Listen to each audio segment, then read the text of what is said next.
올 2020년 마지막 주일 예배를 우리가 하나님 앞에 드리고 있습니다. 4일이 지나면 2020년 한 해는 저물고 새해를 맞이하게 됩니다. 우리가 한 해 동안 살아오면서 하나님 앞에서 어떻게 우리가 살아왔을까?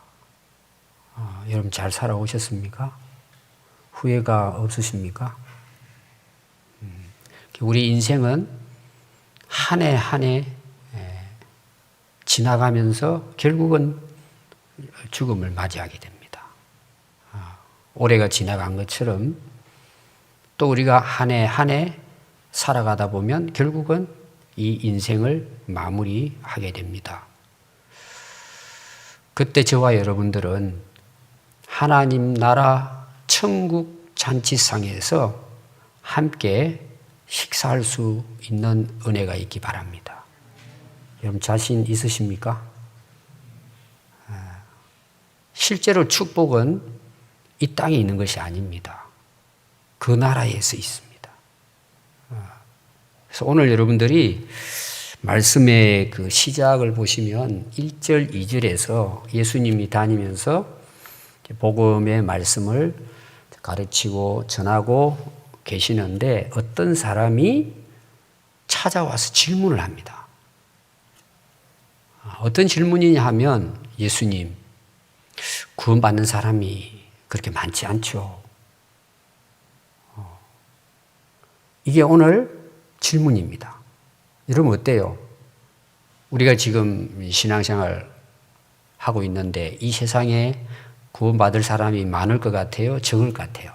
혼자 여러분 마음속으로 한번 생각해 보시기 바랍니다. 근데 이 사람의 질문은 구원받을 사람이 얼마나 됩니까? 이렇게 질문한 것이 아니고 주여 구원을 받는 자가 적으니까 이런 질문을 합니다. 오늘 이제 이 읽은 말씀의 시작과 끝이 뭐냐 하면 이 한 사람의 질문에 대한 하나님의 답변이에요. 예수님의 답변이에요. 그 예수님이 여기 대해서 이 한 사람의 질문에 대해서 어떻게 답변하고 있을까? 이게 이제 오늘 전체 내용이다. 이렇게 볼 수가 있습니다. 아마 이 한 사람이 이 질문을 한 이유가 있겠죠. 근데 예수님이 가르치심을 듣고 이 질문을 한 거예요. 그럼 예수님의 가르침 속에 뭐가 있었을 것 같아요?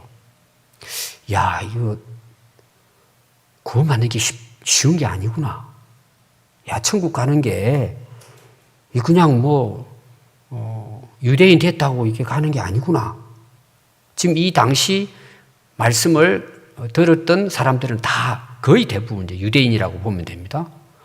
아니, 우리는 아브라함의 후손이고 하나님의 선택받은 백성으로 우리는 당연히 구원받고 천국 갈 수 있다고 생각을 했는데 예수님 말씀을 들어보니까 뭐예요? 이거 다 가는 게 아니구나. 이게 쉬운 게 아닌데. 야, 이런 예수님 말씀을 들어보니까 천국 가는 사람 많지 않겠어. 이 사람은 그렇게 생각을 한 거예요. 그래서 천국 가는 사람들이 많지 않죠. 하고 질문을 한 것입니다.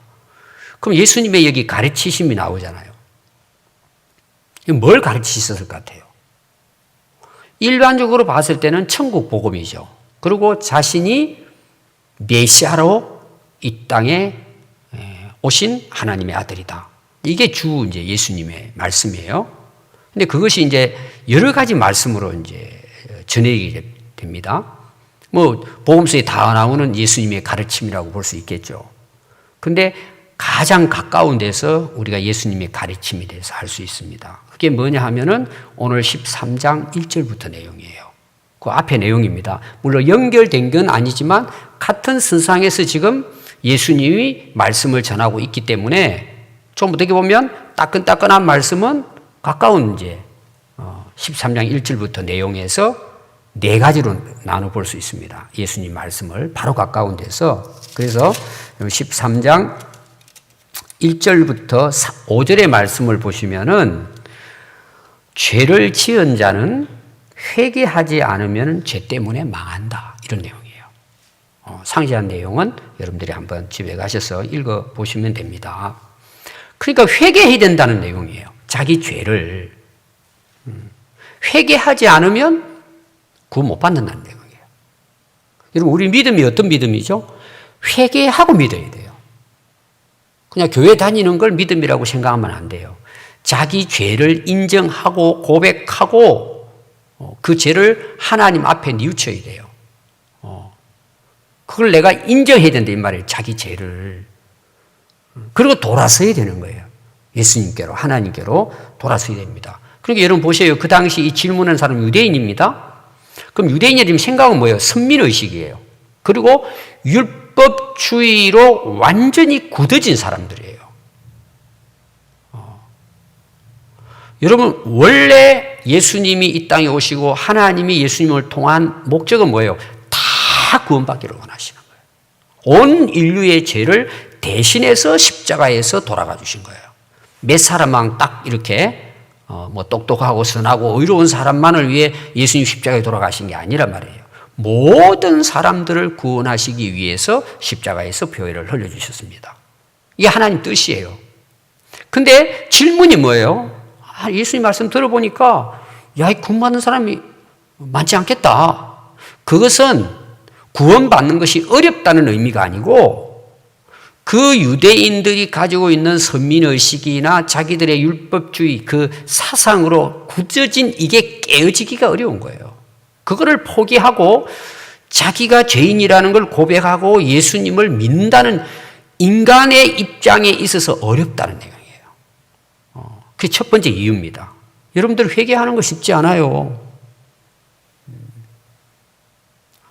우리가 다 확인할 수는 없지만 자기 죄를 회개한다는 거 여러분 사실 어떻게 보면 이거 기적이에요. 회개하기가 굉장히 어려운 거예요, 여러분. 구원은 하나님에 의해서 이루어지지만 우리가 회개하고 예수 믿는 내 자신이 돌처럼 굳어져 있기 때문에 이걸 부숴버리고 주님께로 돌아온다는 그 자체가 어렵다는 내용이에요. 제가 지금 계속 강조하는 이유는 그 다음 말씀에 이어지기 때문에 그래요. 그 다음에 6절부터 9절 말씀은 뭐냐 하면 예수님이 여기에 대해서 비유를 하십니다. 그 비유가 뭐냐 하면은 포도나무를 재배하는 포도원에 한 해가 지났는데 포도나무 열매가 없는 거예요. 그러니까 주인이 어떻게 하느냐, 포도원 지기가 안 되겠다, 이거. 다 잘라가지고 버리고 다시 새로운 종자를 심어야 되겠다. 이렇게 이제 이야기를 하는 것입니다. 그러면서 주인이여 금년에도 한 번만 기다려 주시면 내가 거름을 많이 해가지고 내년에 열매를 많이 맺도록 하겠다는 거예요. 그러니까 주인이 그래 그럼 너 찍어 없애버려야 되지만 한 해는 그럼 내가 봐줄게. 너 열심히 거름도 하고 해가지고 한번 열매 맺도록 해봐. 그럼 이 내용은 뭐냐 하면 우리가 회개하고 예수님을 믿게 되면 열매가 있다는 내용이에요. 여러분 예수님이 열매에 대한 말씀 많이 했어요. 무화과나무 잎사귀만 있는 거 보고 뿌리까지 다 마르게 하잖아요. 그럼 여러분 보세요. 우리가 진짜 회개하고 하나님께 돌아와서 예수님을 믿고 따르게 되면 우리 삶이 어떻게 돼요? 변화가 일어난다는 내용이에요. 그거는 내가 노력하는 것이 아니고 내가 회개하고 예수 믿는 복음의 말씀이 능력이 되기 때문에 열매가 맺힌다는 내용이에요. 그런데 열매가 없다는 내용은 뭐예요? 안 믿는다는 내용이에요. 회개 안 했다는 내용이에요. 여러분 그러잖아요. 그러니까 한번 보세요. 유대인들이 말을 들었을 때는 뭐예요? 야, 그거 참 힘들겠다. 열매 맺기까지. 이제 받아들이는 게 여러 가지 이유가 있었겠지만 어찌되든 열매를 맺는다. 이게 쉬운 게 아니라는 걸 이제 알게 되겠죠. 여러분들이 누가복음 이제 앞에 3장 7절부터 보면 세례 요한의 말씀이 나와요. 근데 유대인들이 와가지고 우리도 세례 달라고 몰려오잖아요. 그때 세례 요한이 뭐라 그래? 이 독사의 자식들아, 회개에 합당한 열매를 맺으라고 이야기하잖아요. 하나님은 돌들도 아브라함의 자손으로 만들 수 있어. 회개에 합당한 열매를 맺으라는 거예요. 그러니까 이게 여러분 그 당시 유대인들 입장에서는 굉장히 어려운 일이에요, 사실은. 그러니까 이 첩첩이 뭐예요? 힘든 거란 말이에요. 야, 이거 구원받기는 쉽지 않겠구나. 아마 이거는 오늘날도 마찬가지라 봐요. 세 번째 내용이 뭐냐 하면은 10절부터 17절 내용이에요. 그 내용은 무슨 내용이냐 하면 예수님께서 이제 치유 역사를 일으켰는데 또 유대인들이 왜 안식일에 이 일을 했냐? 그러고 와가지고 또 막 뭐예요? 트집을 잡는 내용입니다. 그때 예수님이 하신 말씀이 뭐냐 하면 외식하는 자들아 너희가 각각 안식일에 자기의 소나 나귀를 외양간에 풀어내어 이끌어가서 물을 먹이지 않느냐? 내가 18해 동안 사탄에게 매임받은 아브라함의 딸을 안식일에 이 매임에 풀은 것이 합당하지 않냐는 거예요. 그러면서 예수님이 그 유대인들을 향해서 하신 말씀은 이 외식하는 자들이라는 거예요. 여러분 외식이 뭐예요? 속은 없는데 겉만 멀쩡한 거잖아요. 알맹이는 없는데 껍데기는 화려하잖아요. 오늘 말하면 형식주의죠.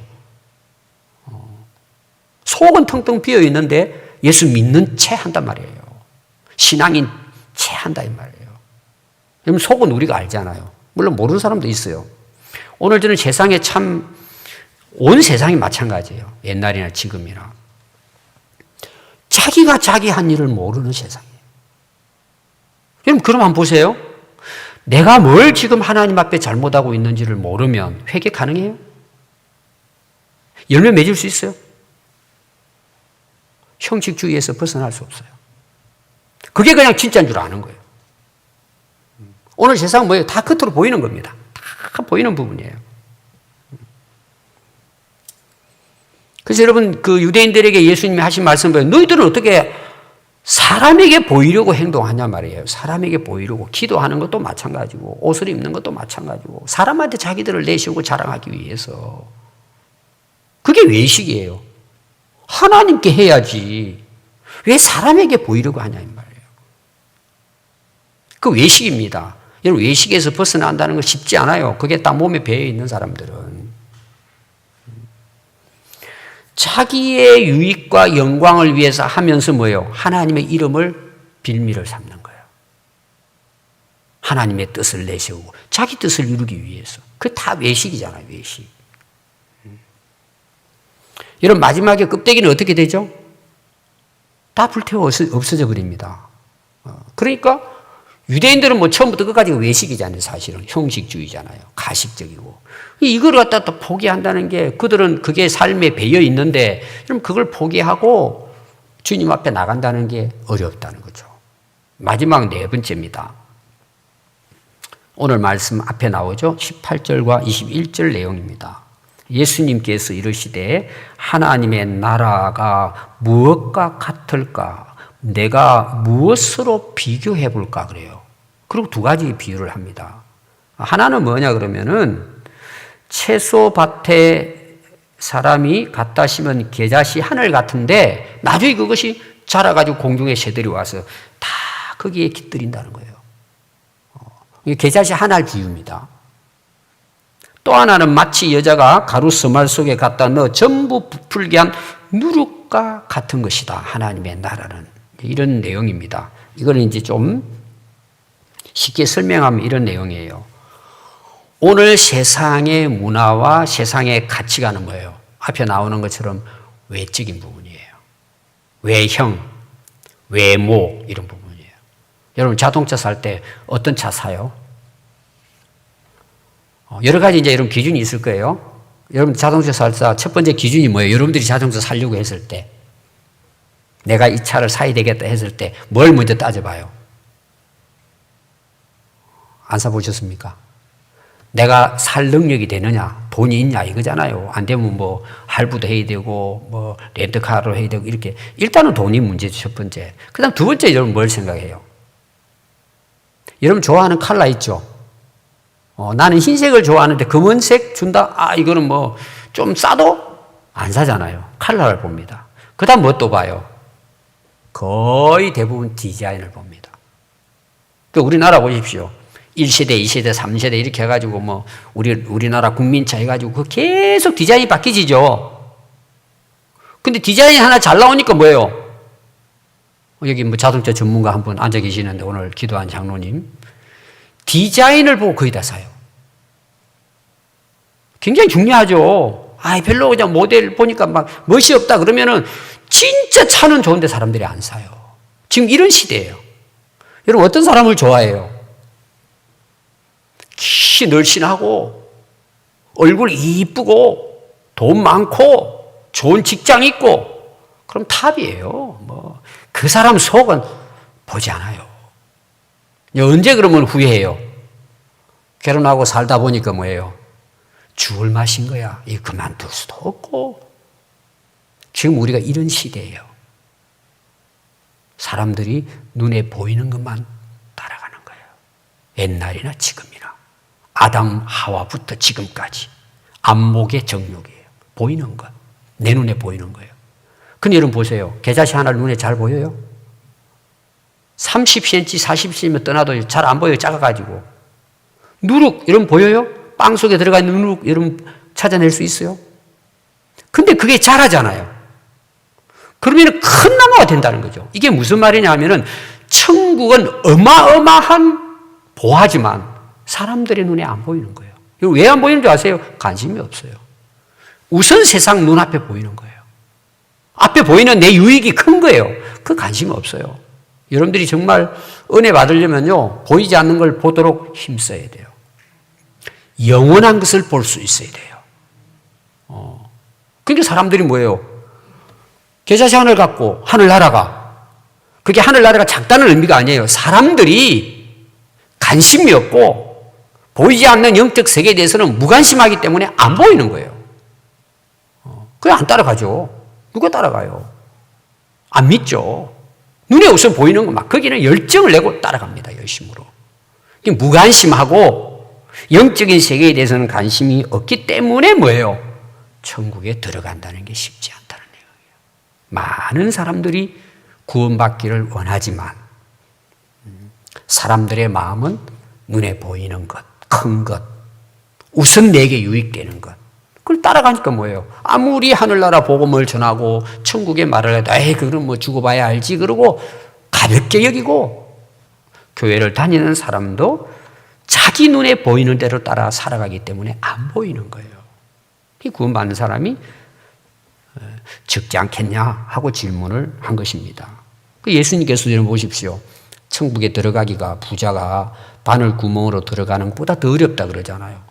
근데 그 뒤 말씀이 뭔 줄 아세요? 하나님은 하실 수 있다, 이런 말씀이 나와요. 이게 무슨 말이냐 하면 하나님의 능력이 부족해서 우리를 구원 못 하시는 게 아니란 말이에요. 부자는 뭐예요? 하늘나라 관심 없어요. 세상 나라 관심이 있는 거지.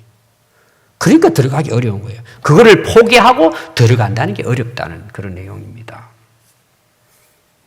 또 혼인잔치 비유하잖아요. 하늘나라를 천국의 혼인잔치 비유를 할 때 예복 입지 않은 한 사람을 보고 예수님이 하신 말씀이에요. 청한 사람은 많은데 택한 사람은 적다고 말씀을 했어요. 그건 다 예수님 말씀이에요. 하나님께서 우리를 다 하늘나라로 초청하지만 그걸 내가 아멘하고 받아들이고 정말 믿음으로 그 나라를 준비하는 사람은 흔치 않다는 내용이에요.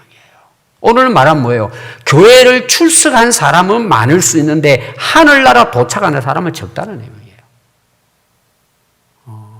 여러분, 하나님 나팔 소리로 재림할 때 찬송이 나오잖아요. 그때 뭘 불러요? 나의 이름 부른다 그러잖아요. 여러분, 하늘나라 출석 후에 여러분 이름이 올려져야 돼요. 주님 오셨을 때 우리 이름을 불러주는 거예요. 아멘. 여러분, 이 세상에서도 인정하고 합격하고 내 이름 불러주면 좋은데, 여러분, 하늘나라의 출석부에 내 이름이 새겨져서 우리를 불러주신다면 어떻겠어요? 얼마나 큰 축복이겠습니까? 여러분, 교회 출석하고 천국 출석이 다르다는 걸 여러분 꼭 기억해야 돼요. 오늘 여러분들 집에서 가정에서 예배 드리고 있는 분들도 이 말씀 꼭 기억해야 돼요. 교회의 재적의 출석에 체크하는 게 중요한 게 아니고 하나님 나라 출석부에 체크가 돼야 돼요, 여러분. 그래서 지금 생명록에 기록되지 않은 자는 하늘나라 못 가잖아요. 그건 무슨 말이냐 하면 하나님은 우리를 다 구원받기를 원하시고 예수님을 보내주셨지만 우리 때문에 천국 가기가 어렵다는 내용이에요. 회개해야죠. 열매 맺어야죠. 외식에서 벗어나야죠. 보이지는 않지만 영원한 하나님 나라를 바라보고 살아야 된단 말이에요. 대부분 사람들이 그런 거 싫어해요. 그러니까 이 유대인들이 예수님의 이런 가르침에 듣고는 뭐예요? 야, 이거 진짜 힘드네. 누가 가겠냐 이거예요. 어떻게 보면 질문이 야, 적겠구나 하고 예수님에게 질문을 했습니다. 그때 이제 예수님의 답변이에요. 그 3절부터 이제 나오는 그 24절부터 나오는 말씀입니다. 첫 번째 말씀이 뭐죠? 여러분 24절 보면은 좁은 문으로 들어가기를 힘쓰라 그랬어요. 자, 힘쓰라는 내용이에요. 자, 이것은 야, 천국 가기 진짜 힘들겠구나 이런 뜻이 아닙니다. 앞에서 제가 조금씩 설명을 했어요. 그러면서 뒤에 나오는 말씀 보면 들어가기를 구하여도 못하는 자가 많으리라 이거예요. 이것도 제가 설명하겠습니다. 자, 여러분 한번 봅시다. 여러분들이 힘쓰는 일들이 있을 거예요. 좋아하는 일들, 거기 에너지를 소모하고 관심을 가지고 열심히 하는 일들이 있을 거예요. 여러분 그게 뭔지 한번 보세요. 자, 한 예를 쉽게 들어볼게요. 우리 아이들 뭐에 힘쓰죠? 진짜 막 마음을 다하고 뜻을 다하고 목숨을 다해서 애들이 힘쓰고 하는 일이 뭘 같아요? 여러분 안 해보셨죠? 게임입니다. 그냥 해본 사람은 알아요. 밤을 새워도 시간이 그냥 모자라지. 아주 아마 하룻밤 게임하는 데 힘쓰는 만큼만 예수 믿어도 구원받아요. 성령의 기름 부음이 일어나는 거예요. 그 정도만 해도 그 힘을 써서 게임에 이기려고 점수 올리려고 막 하룻밤 그렇게 막 힘쓰는 것만큼만 우리가 하나님께 예수님께 관심을 가지고 성경을 읽고 기도하면은 기적이 일어나는 거예요. 여러분 한번 좋아하고 힘쓰는 게 뭔지 보십시오. 있을 거예요, 여러분들도. 그거 하면은 밤을 새워도 좋고 이런 거 있을 거예요. 또 이런 운동 좋아하는 사람 다 좋아하는 거 있잖아요. 취미생활. 여러분 그거에 반만 힘써도 구원받아요. 반이 뭐예요? 10분의 1만 해도 구원받아요. 근데 힘 안 쓰는 거예요. 신앙생활은 그냥 적당히 해도 되는 거예요. 여러분 오늘 아마 예배드리러 오셨을 거예요. 오늘 오신 분들은 참 다 천국에 이름이 기록된 줄 믿습니다. 오늘 여러분 예배드리러 오실 때 얼마나 힘써 준비해서 오셨어요? 어떤 사람 막 헐레벌떡 해가지고 온 사람도 있을 거예요. 그냥 마음도 없이 그냥 오는 사람이 있을 거예요. 근데 어떤 사람은 어제 저녁부터 준비하는 거예요. 아침 일찍 일어나가지고 준비하는 거예요. 힘쓰는 거예요. 여러분 그분들에게 성령이 임하시는 거예요. 여러분 기도를 해도 정말 마음을 다해서 여러분 찬양을 해도 하나님 내게 맡겨진 일에 대해서 정말 주님을 위해 힘써 일하면요 성령께서 역사하세요. 아멘. 여기 힘써라는 내용은 힘을 써야 구원받는다는 차원이 아니에요. 아니 그 많은 젊음과 에너지를 세상의 헛된 일에 다 허비해버리는 거예요. 주의 일을 위해 힘쓰면은 그게 놀라운 은혜가 있을 텐데 힘쓰질 않는 거예요. 자기 하는 일, 자기 유익에 대해서는 밤을 새면서 힘을 쓰면서 믿음의 생활에 대해서는 그냥 적당하게. 여러분 그런 차원이에요, 이것이. 예수님께서 마태복음 7장 13절에 보면요. 좁은 문으로 들어가라. 멸망으로 인도하는 문은 크고 그 길이 넓어 그리로 들어가는 자가 많고 생명으로 인도하는 문은 좁고 길이 협착하여 찾는 이가 적다 그랬어요. 이게 무슨 말일까요? 세상 사람들 따라간다고 말이에요. 세상 사람들이 원하는 방식대로 살아가요. 그의 넓은 문을 가는 거예요. 그럼 이런 좁은 문은 누가 가요? 외로운 길이에요. 다른 사람들 다 저 길로 가는데 우리는 예수님 따라가는 거예요. 여러분 좁은 문은 양의 문이신 예수님을 가리켜요. 진리요 길이요 생명이신 예수님을 믿고 따르는 길을 말해요. 누가 여러분 예수님을 믿고 정말 그 예수님의 삶을 누가 따라가요? 그 일에 누가 힘을 써요? 많지 않아요, 여러분. 여러분 교회 와서 열심히 일하는 것도 중요해요. 힘쓰는 거 중요해요. 근데 그 중에는요. 자기가 즐거우니까 하는 사람도 있어요. 예수님하고 아무 상관없이. 원래 내가 그런 거 좋아해. 여러분 다른 거예요, 힘쓰는 게.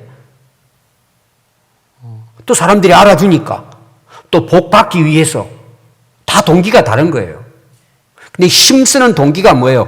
예수님 따라가기 위해서 힘을 쓰는 거예요.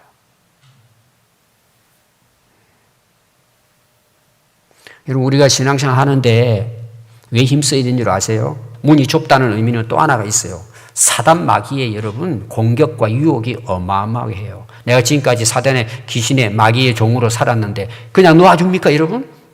싸움이 일어나는 거예요. 그래서 여기 힘쓰다는 말의 원래 뜻이 뭔 줄 아세요? 목숨을 걸고 정말 생명을 걸고 싸운다는 의미예요. 이 힘쓰다는 원래 뜻의 의미가 왜 있는 줄 아세요? 사단 마귀가 그냥 놔두지 않는 거예요. 치열한 내 안에의 영적 전쟁이 일어난단 말이에요. 그래야 힘쓰지 않고는 그거를 이겨내고 극복하기 위해서는 여러분 쉽지 않은 것입니다. 우리가 회개를 하고 믿음을 가지고 하는 것은요 영적 전쟁입니다. 내가 그걸 이제 말씀을 통해서 깨닫게 되면 뭐예요? 힘써 싸우는 거예요. 안 되겠다. 이러면 내 죽겠구나 하고 막 싸우는 거면 내 안에서 영적으로. 그때 하나님께서 은혜를 주시는 거예요. 여러분 예수님 믿고 따르기 위해서 얼마나 여러분 힘써 보셨습니까? 얼마나 여러분 힘써 보셨습니까? 여러분 좁은 문을 들어가기 위해서 힘쓰시기 바랍니다. 사력을 다해서 싸워야 된다는 내용이에요. 그것 때문에 구원받는다는 의미가 아니고 내 자신이 세상에서 악한 것으로 돌처럼 굳어진 삶을 살아왔기 때문에 그걸 깨부시고 주님 앞에 나간다는 자체가 어렵다는 내용이에요. 그럼 내가 힘써야 될 게 있다 이 말이에요. 그때 뭐예요? 성령께서 역사를 하셔서 우리가 회개하고 예수 믿고 구원받게 되어지는 것입니다. 25절부터 내용은요. 구원받는 자들이 적습니까? 물었을 때에 예수님 말씀은 이런 말씀입니다. 집주인이 일어나 문을 닫아요. 이제 저녁이 됐습니다. 잠을 자야 되니까 문을 딱 닫아요. 안에서 글을 잠궜습니다. 그런데 너희가 밖에 서서 문을 두드리며 주여 열어주소서 하면 주인님 열어주십시오. 하되 나는 너희가 어디서 온 자인지 알지 못하노라 하니 그때 이거 마지막 예수님 재림 때예요. 너희가 말하되 우리는 주 앞에서 먹고 마셨으며 주는 또한 우리를 길거리에서 가르쳐 주셨습니다. 그 주인이 너희에게 말하되 나는 너희가 어디서 왔는지 알지 못하노라. 행악하는 모든 자들아 나를 떠나가라 하리라 그랬어요. 자, 여기에 나오는 집주인은 만물을 창조하신 모든 인류 역사를 주관하시는 주인이신 그리고 마지막 때의 심판의 주가 되시는 재림의 예수님을 가르칩니다. 예수님은 한 번 닫은 문에는 한 번 닫힌 문은 다시 열지 않는다는 거죠. 기회가 없다는 그런 말씀입니다. 근데 이제 이 문을 두드리는 사람들이 뭐라고 지금 그 주인 앞에 와서 이야기를 하느냐 하면 우리 전에 예수님과 함께 먹었습니다. 같이 식사하지 않았습니까? 우리 앞에서 예수님 먹고 마시고 우리하고 이렇게 음식을 나누지 않았습니까? 왜 우리를 모르십니까? 그리고 예수님 길거리 다니면서 말씀을 전할 때 우리가 다 앉아가지고 하루 동안 계속 말씀도 듣고 따라다니면서 말씀을 들었습니다. 그때 예수님 우리를 가르치지 않았습니까? 왜 우리를 모른다고 하십니까? 하고 이제 대꾸를 하는 거예요. 자, 여러분 오늘 그 말씀을 제가 쉽게 한번 설명을 해보겠습니다. 그들이 하는 말 중에 이런 말이 있어요. 여러분들 성경을 한번 이제 보시기를 바랍니다. 어디에 나오는 말씀이냐면은 26절이에요. 그때에 너희가 말하되 우리는 어디서 먹었어요? 주 앞에서 먹고 마셨다 이야기예요. 주 앞에서. 여러분 우리가 믿음 구원받는 것은 주 안에 살아야 돼요. 주님 앞에 있어서는 안 돼요. 주님 안으로 들어가야 돼요. 여러분 성경에 주 안에서 많이 나오죠? 포도나무와 가지 비유에서도 마찬가지고. 여러분 주님 앞에 있는 것은 믿음이 아니에요. 주님께 들어가야 돼요. 아멘. 또 하나 여러분 그 중요한 내용이에요. 제가 설명을 드려서 그렇게 이제 예를 한번 들어보는 것입니다. 또 거기 보니까 그들은 주 앞에 먹고 마셨으며 또한 우리는 길거리에서 가르침을 받았습니다 라고 이야기해요. 배웠어요. 자, 우리가 가르침을 받는 거 중요하죠. 근데 더 중요한 건 뭘까요? 살아야 돼요. 쉽게 설명하면 귀로 듣고 끝나면 안 돼요. 그렇게 살아야 돼요. 이게 믿음이에요. 여러분 신앙생활 열심히 해야죠. 근데 어디서 열심히 해야 돼요? 주 안에서 열심히 해야 되는 거예요. 여러분 신앙생활 열심히 힘써 해야 돼요. 어디서 해야 돼요? 말씀 안에서 해야 돼요. 내 열심 가지고는 안 돼요, 여러분. 여러분 그 구분을 잘 해야 됩니다. 근데 거기 보니까 예수님이 뭐라 그래요? 내가 너희들 모른다 그러잖아요. 이게 이제 결정적인 문제예요. 물론 우리가 열심도 하고 뭐 이제 우리 입장에서 야 저분 열심히 하네 어떡하네 다 우리 말을 할 수 있어요. 가장 결정적인 게 뭔 줄 아세요? 내가 예수님을 아는 게 아니고 그분이 나를 알아야 돼요. 뭐 우리는 뭐 대단하게 사회에서도 뭐 존경받고 어떤 경우는 유명인이 되고 막 큰 뭐 일들 우리가 말할 때 외적으로 막 어마어마한 업적을 남기고 하지만 결론은 뭐예요? 주님이 아셔야 돼요. 내가 너를 모른다 그러면 끝이에요, 여러분. 오늘 우리가 신앙생활 하면서 신앙의 관점을 내 쪽에서 보면 안 돼요. 예수님 나를 어떻게 보시고 계시겠냐는 거예요. 우리가 외식과 가식에서 벗어나는 중요한 질문이 뭐예요? 주님이 나를 어떻게 보실까라는 문제예요. 그럼 우리는 어떻게 해야 돼요? 그분이 보기에 합당하고 그분이 기뻐하시고 그분이 원하는 삶을 우리가 살아야 되는 거예요. 내가 원하는 방식으로 신앙생활을 하면 안 된단 말이에요. 그분 안에서 그분의 말씀대로 신앙생활을 해야 되는 거예요. 차원이 다른 거예요, 여러분. 결론은 뭐예요? 그분의 생명책에 그분이 우리 이름을 기록해 놓으시는 게 중요한 거예요. 그분이 인정하셔야 되잖아요. 내가 뭐 날고 뛰어도 그분이 모른다고 하면 우리 인생은 끝나는 거예요. 여러분 주님이 알아볼 수 있는 양들이 되시기 바랍니다. 여러분 얼마나 큰 축복이에요. 여러분 전쟁 중에 전쟁이 일어났습니다. 여러분 영화 같은 데 보면은요. 우리나라도 그런 참 흥남 뭐 탈출인가 뭐 그 있잖아요. 그 역사 속에 군함에다가 그 사람들 실어 가지고 그 피난시키 이런 부분이 있죠. 여러분 그런 영화도 나왔잖아요.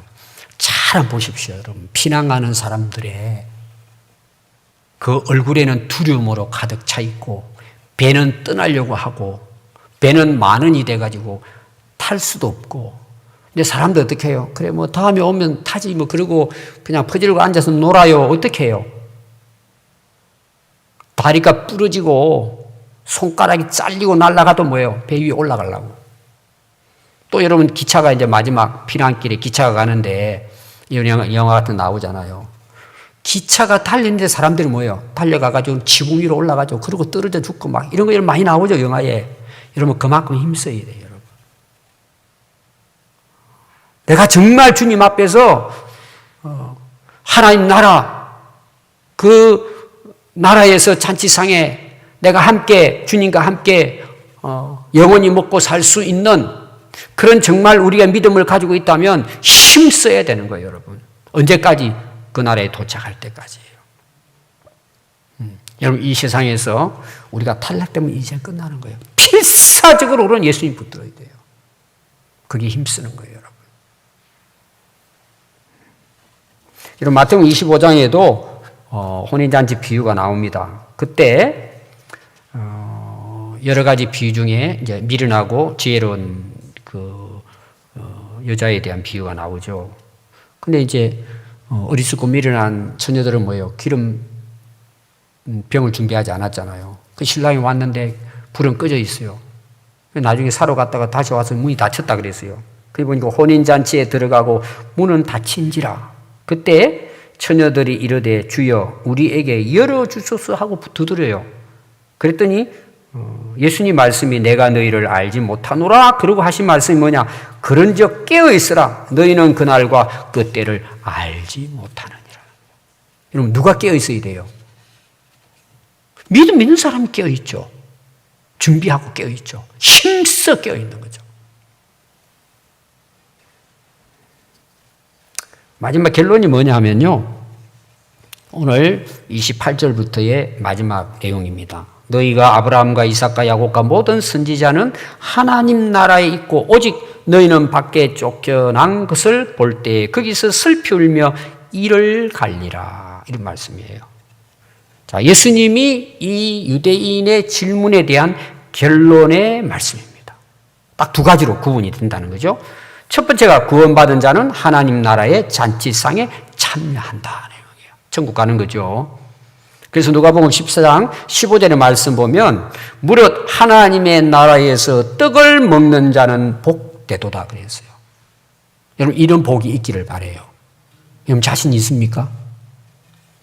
이 세상에 떡 먹는 데다가 여러분 힘쓰고 시간 허비하지 말고 하나님 나라에서 떡 먹을 때를 소망하고 준비해야 돼요.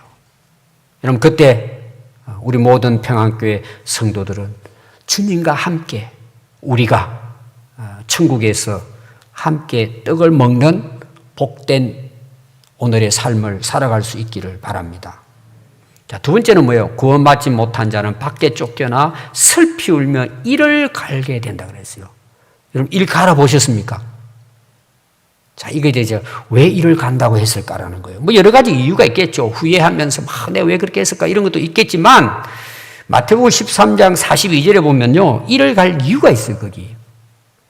풀무불에 던져 넣으리니 거기서 울며 이를 갈게 되리라. 자, 무슨 말이에요? 풀무불에 던져 넣으리니 거기서 이를 가는 거예요. 얼마나 고통스러우면 이를 갈겠어요. 표현을 그렇게 했습니다. 또 마태복음 24장 51절은요. 어미 때리고 외식하는 자가 받는 벌에 처하르니 거기서 슬피 울며 이를 갈리라 그랬어요. 배를 맞아요. 거기서 벌에 처하는 거예요. 형벌을 받는 거예요. 영원히. 너무 고통스러우니까 막 울면서 뭐예요? 이를 간다는 내용이에요. 완전히 마지막 때 되면 뭐예요? 딱 분리가 되잖아요. 여러분 예수님께서 이 마지막 때를 어떻게 비유를 하셨느냐 하면 노아와 롯의 때와 같다고 예수님 말씀했습니다. 창세기 7장 16절에 보면요.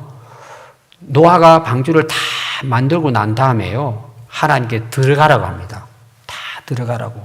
곧 홍수가 이제 일어나니까 비가 내리고 들어가라 그러고 여러분 문을 누가 닫았을 것 같아요? 하나님이 닫으셨다고 나와요. 닫자마자 뭐예요? 물이 높은 산까지 차오르고 다 잠기고 움직이는 생물이 다 죽었고 모든 것과 모든 사람이 그 코에 생명의 기운의 숨이 있는 자는 다 죽었다고 했어요. 그럼 여러분 한번 보세요. 하나님 문을 딱 닫으셨어요. 홍수가 나요. 온통 뭐예요? 물바다예요. 사람들 살려달라고 얼마나 아우성이 쳤겠어요. 그리고 노아의 방주 가까이 헤엄쳐온 사람도 있을지도 몰라요. 문을 닫고 열어주질 않으세요. 다 호흡하는 생물들은 다 죽었다는 거예요. 여러분 문은 한 번 닫히면 열리지 않아요. 그럼 왜 그렇게 하셨을까요? 많은 분들이 노아의 이제 방주 해가지고 교회 이름도 방주라는 이제 이름을 짓습니다. 이제 그거는 좀 약간 다르게 해석은 하지만 방주 뭐예요? 많은 사람들을 싣고 가는 걸로 이렇게 하는데 실제로 노아의 방주는 그런 의미는 아니에요. 한 번 닫았으면 끝이에요, 여러분. 그렇죠? 그럼 여러분 하나님 너무 무자비하시잖아요. 왜 그렇게 하셨을 것 같아요? 여러분 이유가 있겠죠, 성경에는. 그게 누가복음에 나와요. 17장 26절부터 보면요.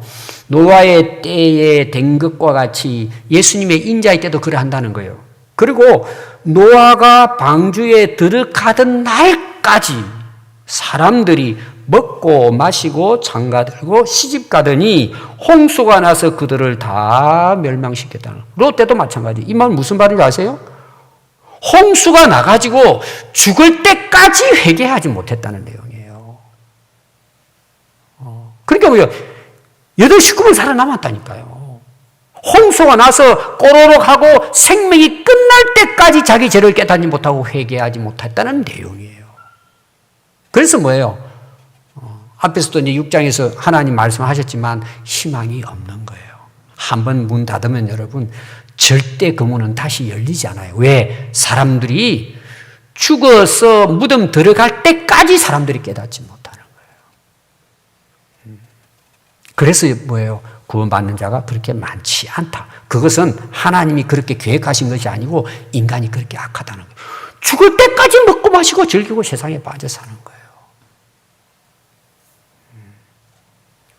제가 고등학교 다닐 때요, 잠시 이제 기차를 타고 통학한 적이 있었습니다. 그럼 이제 기차는 시간이 정확합니다.